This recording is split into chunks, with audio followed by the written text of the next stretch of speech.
Arasberk. Arasberk. Ne yapıyorsun?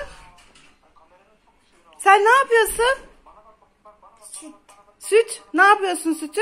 Ama ben telefon ediyorum. Başka ne yapıyorsun? Bana bak bir, ne yapıyorsun? Süt mü içiyorsun? Tamam. Arasberk. Ne yapıyorsun? Ne yapıyorsun söyle. Ağzındakini bitir söyle. Ne yapıyorsun? Bitti mi? Ne yapıyorsun? Muz mu yiyorsun? Söyle bakayım, ne yapıyorsun? Hii, çok yedin ama, tamam. Arasberk, ne yapıyorsun? Hii, ne yedin? Çikolata mı yedin? Ya anneciğim, neden yedin? Nereye koşuyorsun? Ay Arasberk, ne yaptın söyle. Ne yaptın? Ne yaptın söyle bakayım.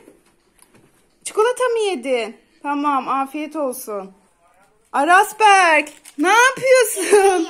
Ne yapıyorsun? Ne ben yiyeceğim? Bonibon yiyeceksin. Anneciğim, çok yedin ama. Bana aç.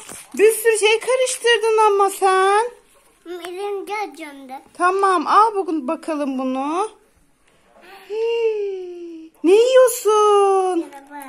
Bonibon yiyorsun. Tamam, afiyet olsun. Aras, ama bak çok yemek yedin, çok karıştırdın, abur cuburu çok fazla yedin. Bak karnın şişmiş anneciğim, gördün mü? Bak şimdi ben senin karnını yapacağım, tamam mı? Çekeceğim. Bak şimdi. Bak karnın iniyor, gördün mü, yavaş yavaş, gördün mü oğlum? Bak karnın şişli indi.